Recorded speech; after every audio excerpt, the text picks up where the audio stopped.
The sky over Lagos was painted in soft orange light. It was August's first World Girlfriend Day and Myra's heart was dancing. She stood on the rooftop of her aunt's apartment building in Yaba. The sun was setting behind the clouds, and the air was filled with hope. Myra had spent all day preparing a surprise dinner for her boyfriend, Tiga. The rooftop was her canvas, and love was her paint. There were fairy lights strung from one corner to the other, glowing gently like fireflies. A small round table sat in the center with 2 wine glasses, a plate of steaming jollof rice, suya, fried plantain and cold zobo drinks. She even lit candles and placed roses around them in a circle. She wore her best red dress. Her hair was packed in a neat bun with soft curls falling at the edges. Her lips were glossy. Her heart was full. "This is it," she whispered to herself. "Tonight, he will know how much I love him." Myra and Tiga had been dating for almost 8 months. They met at church during a youth outreach. He had a wide smile, deep voice, and always smelled like mint and cologne. At first, he didn't notice her. But Myra was patient, quiet, kind. She baked him cupcakes, helped him with his business flyers, and always listened when he talked about his dreams. It wasn't long before he started calling her baby. For Myra, this was her first real love. Tiga made her laugh. He told her she was beautiful. He held her hand when they walked on the street and posted her pictures once in a while with captions like, "Lucky me." So when World Girlfriend Day was announced on the radio, Myra smiled. "He's lucky to have me," she told her best friend Iwoma. "I want to remind him." That was why she planned everything. She saved for weeks to buy him the Nike sneakers he had been admiring online. They were black with gold stripes, sharp and classy. She wrapped them in a white gift box with blue ribbon and kept them beside his seat on the rooftop. She also wrote a letter. Real one. Handwritten. Each word was soft, honest and warm. She told him how his presence made her less afraid of life. How she saw a future with him. How love to her wasn't loud, it was gentle, steady and true. She signed it with a small heart and tucked it under his gift box. By 6:30 p.m. everything was ready. Myra sat on the edge of the rooftop, her legs swinging. She glanced at her phone. No message yet. "I'm sure he's on his way," she said, smiling. By 7 p.m., the candles flickered softly in the wind. Her phone buzzed. It was Iwoma. "Iwoma, how's it going? Did he come?" "Myra, not yet. Soon. I know him." She turned off her phone and placed it on the table. She didn't want distractions. She imagined his reaction, how he would walk up the stairs, look around and gasp. "You did all this for me," he would say. And she would smile and nod. He would hug her tight. They would eat, laugh and dance. She had even saved a playlist of their favorite songs. The first was Fall in Love by Banj. But the dream didn't come. By 7:45 p.m., she began to worry. He tried calling. No answer. He sent a message. "Hey babe, are you close?" No reply. The food was getting cold. The wind grew stronger. Her curls began to blow into her face. Still she waited. By 8:30 p.m. the stars were out. Myra sat still, holding back tears. She looked at the candles, the food, the lights, all of it meant for someone who didn't show up. She reached for her phone and opened Instagram, just to distract herself. But what she saw made her stomach twist. There he was, Tiga, in a club in Lekki. Shirt unbuttoned, gold chain shining, holding a glass of something red. And beside him was a girl. She was tall, light-skinned, with a long weave that touched her waist. She wore a tiny glittery dress and leaned into him like they had known each other forever. The caption read, "Vibes and energy. Tonight's only for bad decisions." Myra blinked. Her heart dropped. Another video showed them laughing, the girl dancing close to him. Someone commented, "This your new babe day, Peppermio." New babe. Myra's hands began to shake. She felt cold, but she was sweating. She picked up the gift box and held it to her chest like it could comfort her. How could he? Wasn't this the same Tiga who cried when she gave him a photo frame with their names inside a heart last month? Wasn't this the same man who said she was his piece? Her phone buzzed. It was a voice note from Tiga. She pressed play. Hey babe. I forgot today was like girlfriend day or something. I had to link up with some people. Business stuff. I'll make it up to you, promise. She couldn't breathe. He forgot. She sat still, not moving, not blinking. Her heart wasn't just broken, it was embarrassed. Shattered in the most silent way. Not even with shouting or fighting. Just silence. She didn't reply. Instead, she took off her heels, placed the gift box on the floor, and walked down the stairs barefoot. The next morning, she woke up feeling heavy. No apology message. No I'm sorry. Nothing. By the third day, she saw Tiga post a picture with the same girl, both wearing matching sneakers. The same type she bought. Mira deleted his number. She stayed indoors for a week, eating ice cream, crying into her pillow, and rereading the letter she wrote for him.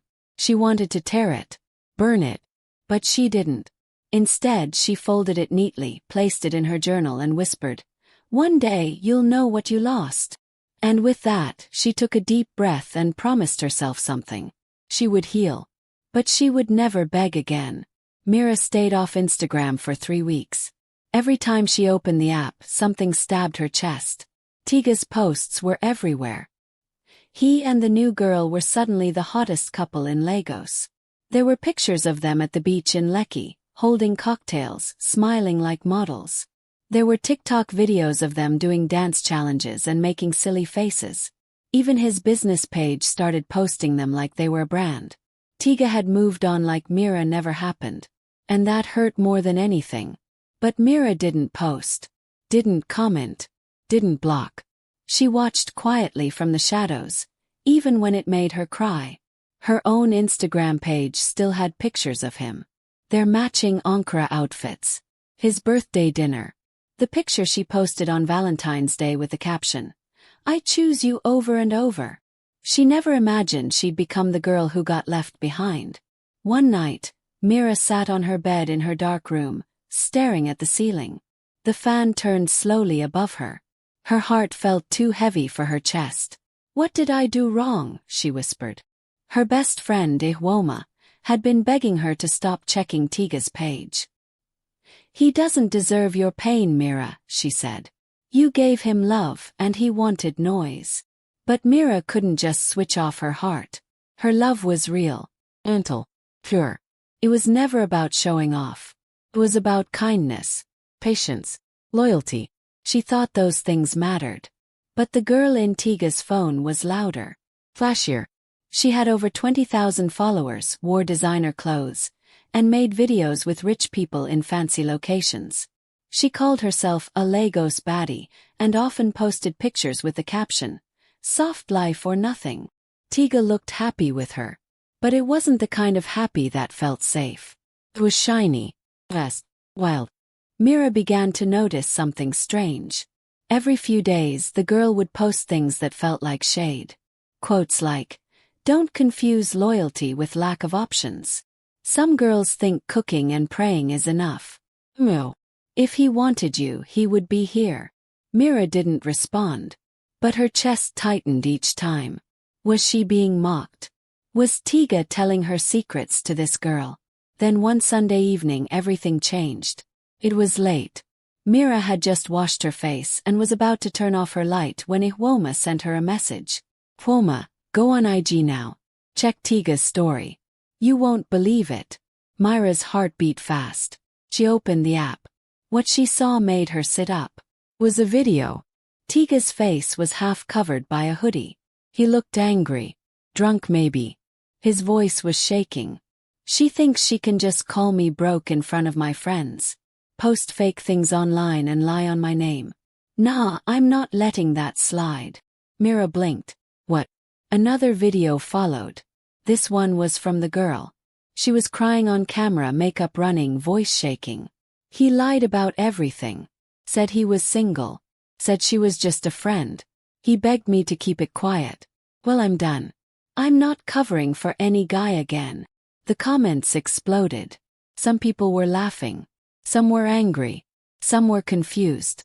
By morning, Tiga was trending on Twitter. Hashtag Taylor. Hashtag Lagoslovskem. Hashtag FakeLife101. His page went silent. People began to share screenshots, old messages, voice notes. Even Myra's name came up in some threads. Someone tweeted, "That church girl warned him with her silence.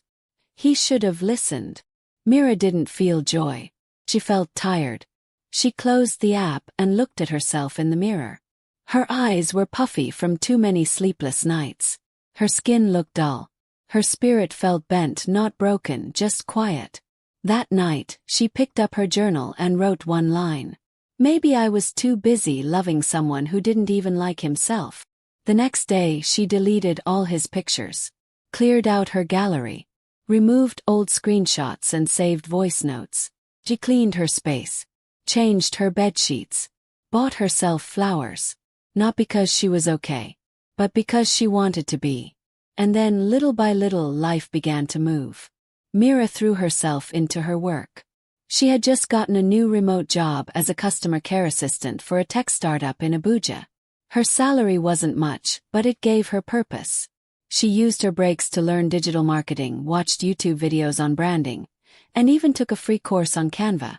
By the second month, she had created her own page, Dear Mira, where she posted calming quotes, peaceful videos, and quiet reflections about love, heartbreak, and healing. People started following. First 10, then 50, then hundreds. Girls began messaging her. "Your page helped me sleep last night. I feel like you're saying what I can't say. Did you go through something too?" Mira smiled. She didn't write back everything, but she always replied kindly. One day Ihwoma called her. "Babe, have you seen your follower count?" Mira opened her page. 10.4K. She gasped. "Wait, what? You're becoming the voice of quiet girls," Ihwoma said, laughing. "People are tired of noise. You're healing out loud." Mira didn't feel famous. She felt seen. She bought herself a small necklace with the word enough on it, because for the first time she believed it. She was enough. One afternoon, while she was typing a post, her phone buzzed. It was a message request from Iga. Her breath caught. She opened it. "Iga, I don't know what to say. Messed up. Miss you." She didn't reply. 2 days later, another message. "Tiga, you were the only real one. See it now. I wish I had seen it earlier." Still no reply. That night, she stared at her old letter, the one she wrote on August 1st. She read it out loud. Every word. Every line. Then she folded it again, placed it in a new envelope, and wrote on the front, "This love returned to sender." She burned it in a pot on her balcony. And for the first time in months she felt light. The streets of Lagos were hot again. The sun sat high in the sky like a king refusing to go down. The air buzzed with horns, voices, and busy footsteps. It was August 1st once more, World Girlfriend Day. Mira woke up before her alarm. The sunlight slipped through her curtains and painted golden lines on her wall. She stretched and smiled. This time last year her heart was breaking. She had waited on a rooftop for a boy who never came. She had written a letter soaked in love and tears. She had questioned her worth and begged the stars for answers. But this year was different. Mira was not waiting anymore. She was moving. She stood in front of her mirror, her skin glowing with soft confidence. Her hair was styled in full black curls, held back with a gold clip. She wore a soft orange jumpsuit that hugged her body in all the right places. Simple, calm, beautiful. She was no longer dressing to be noticed. She was dressing because she noticed herself. The Dear Mira page had grown into something unexpected. Over 35,000 people now followed her words. She had been invited to speak at small women's groups. A skincare brand reached out to her for a quiet campaign on self-love. Even a magazine had featured her in a post titled, "The Rise of the Soft-Hearted." But more than any of that, Mira had found peace. She still thought of Tiga sometimes. But it wasn't with anger. It was with quiet sadness, like remembering a house you once loved that didn't have enough space for you. He messaged her again weeks ago. "Tiga, I'm really sorry. You were always too good for me. She saw it. And left it. No hate. No reply. Just silence. Because silence was no longer empty. It was strong. Mira stood on her small balcony with a cup of tea, watching the city stretch awake. Buses rumbled down the road. A child giggled in the next compound. Somewhere someone played Essence by Wizkid on low volume. The day felt soft. Woma called her. "Happy Girlfriend Day, my love," she shouted. "How are you celebrating?" Mira laughed. "By dating the best person I know." "Him?" "No. Me." They both laughed. Later that evening, Mira packed a small picnic basket. She filled it with grilled chicken, fruit slices, banana bread, and a bottle of chilled water. She added her journal and a Bluetooth speaker. Then she slipped on her sandals and headed for her favorite spot, Freedom Park. She sat under a shady tree, far from the crowd, and spread her mat. Children ran around nearby. Lovers took pictures. Friends clinked plastic cups. But Mira was alone. And happy. She opened her journal and wrote, August 1st, 1 year later. I thought love meant losing yourself. But love means finding yourself.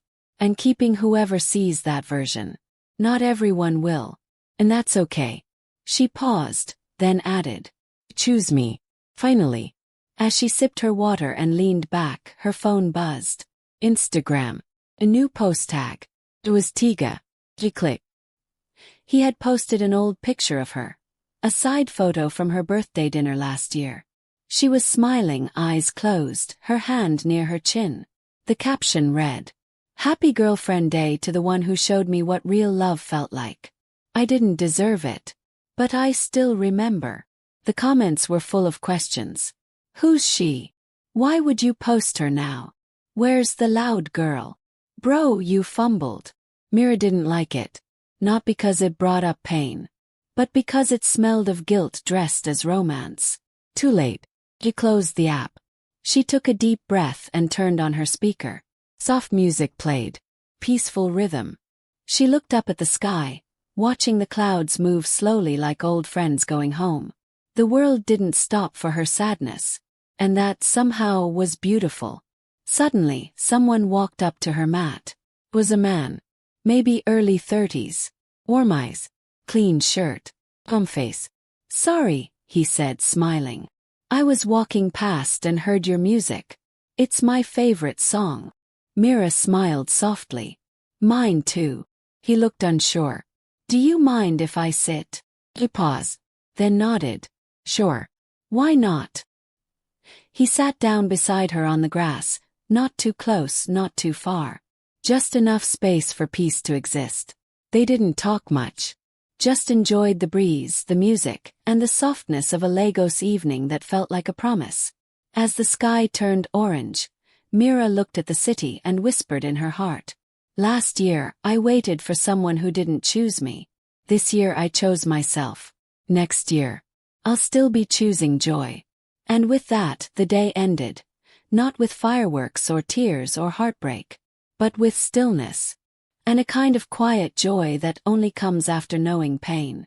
She didn't know what tomorrow would bring. She didn't need to.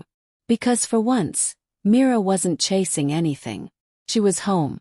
Inside herself. If you have not subscribed to my channel, you might not hear my voice again. But if you are, then you are growing every day. Check my page for more interesting stories. Thanks for watching.